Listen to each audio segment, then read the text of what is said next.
Alright, let's see. Just have to wait to drain the water. There we go, now I can get it. Oh my gosh!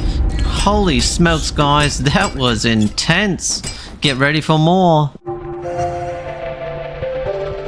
Somebody want YouTube? Welcome back, everybody. Today we're going to do a review on My Friendly Neighborhood, but really it's not too friendly at all. In fact, this is a horror game that's currently available on the Steam platform right now. This game reminds me a lot like the Garten of Banban series. However, this game, it seems to be more enjoyable, at least from my perspective. I like the graphics, I like the storyline, I like that you can use weapons a little bit to harm your enemies or your attackers.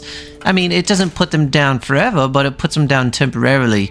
In order to put them down long term, you need to find some tape and wrap them up. But before we jump into the gameplay and all that stuff, let's take a moment. I want to thank all of my subscribers. Right now, we're just about to hit 10,000, and probably right after I release this video, we're going to be over 10,000. So thank you in advance, everybody.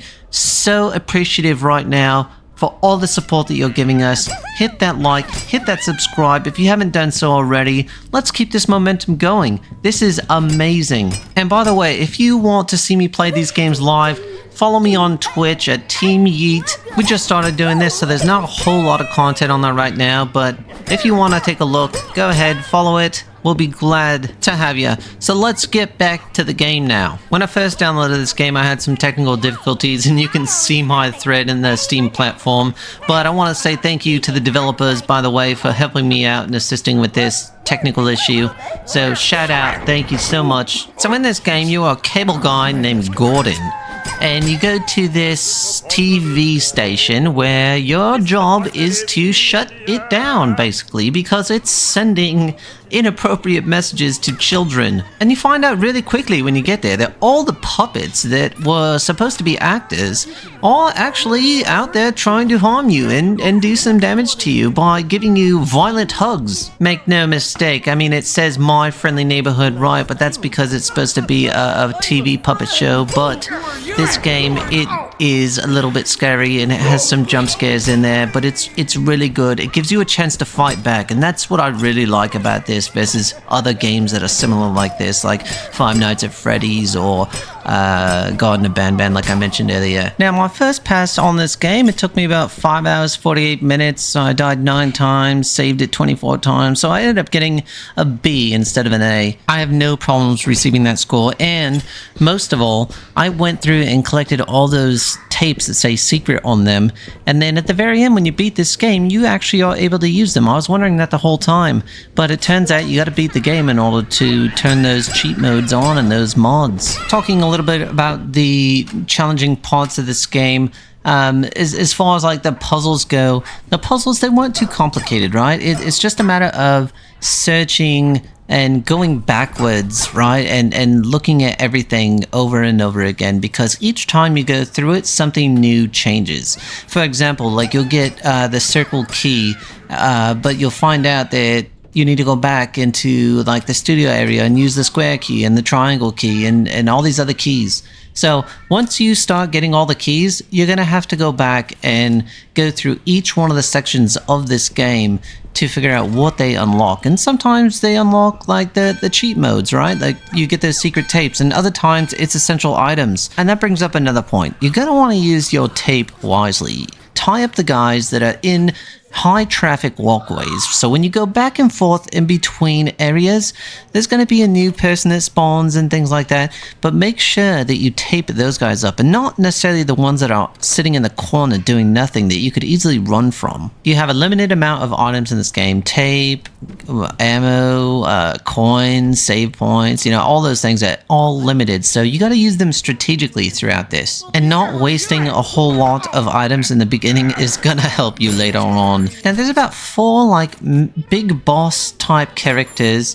I only really remember 2 of the names, maybe 3. So we have Pearl, right? So Pearl is like this giant bird who just wanders around. She doesn't chase you at all, and you can easily just move off into one of the corner sections or under the tree, things like that, and she won't bother you. It's just if you get in her way, she'll mess with you. The other one is Ray. So Ray's like this sewer guy He lives in the pipes, and he randomly will spawn wherever you're trying to go, and he'll grab you and beat you up pretty good, so be careful of him. Then there's this giant purple boss, which is going to be like your first real encounter of like a boss. Like those other two, like Pearl and Ray, you don't really end up fighting them. But this purple creature that blocks your door, it is actually like a boss, and I like that. I like that they added a boss element into this, and you have to fight it to get past it. And that was really, really cool. And then the second time that you encounter like a boss creature is more towards the end, when you have to fight the unfriendly neighborhood creature that comes out. You have to fight it in the dark, so you get a little flashlight and you have to shoot it and knock it out. So before going in there, make sure that you have well-equipped ammo, well-equipped like grenade things, whatever those are, that like grenade flashcards or things like that. And then there's one more creature that I thought was going to be scary and like a boss thing, but he was actually quite nice. He was like this spider looking like character. He was playing the piano, just doing his thing. But it was dark surrounding him, and he was like angrily playing the piano for a while, and you had to do this puzzle around him. So I was constantly looking over my shoulder to see if he was going to do something to me, but he never did. And then when I turned the lights on, he actually like sang a song with me on the piano, and it was kind of cool. I would classify that one as a trick scare. Now there were a couple parts of the game which I did not end up getting into. Sadly, I didn't know I was beating the game at the time, and it wouldn't let me go back and do it. But there's a couple parts, right, down in the sewers where you have this door that you need fuses to unlock it, and it only unlocks the right hand side, but I never got to unlock the left hand side.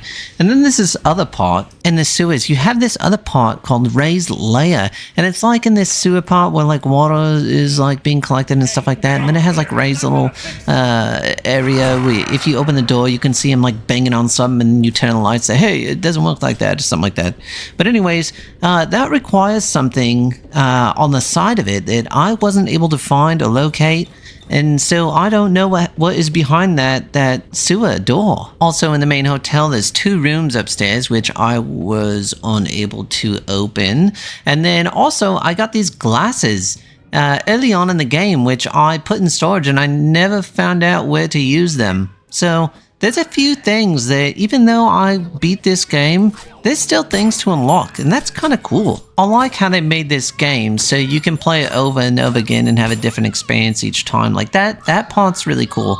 And then when you add the mods and cheats factor to it, then it's just like a completely different game every time you play it, right? So it's really, really cool that they did something like this to keep you coming back and keep you re-engaged in this game. So it's not just a one and done type of thing. Now, if I were to say any negative things about this game, thinking really hard, I don't have a whole lot of negative about it. I mean, this game was really well put together. The graphics are great. There's not any glitching things that happened to me during the gameplay. Now, there were a couple times when I beat somebody and then they fly off into the air and get stuck in the wall, but that just added to the humor of this. I mean, it is a funny, scary, very interesting type of game. Maybe the one negative thing I may be able to speak about is the price point on this game, but I only, came to that conclusion because of the comments that were in the threads in the Steam platform.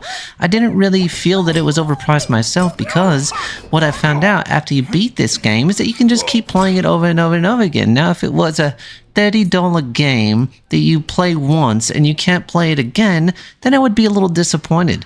But right now, I'm not disappointed at all. I think it's firm at where it should be. So overall, I give this game 2 thumbs up. I thoroughly enjoyed it, and I know that all of you will. This game is meant for most ages. I don't know about like tiny children, but it is a great game for most ages. There's no cussing, there's no blood, there's no things like that going on. It's just the commentary that is said in the storyline may be slightly disturbing to some, but it's good. I really like it, and I would encourage everybody to pick this game up if you have a chance to do so. So that's going to be it for me, guys. If you want to see my full gameplay, hit me up on Twitch, follow me at Team Yeet, and thank you so much for watching. We'll see you next time on Team Yeet's YouTube channel.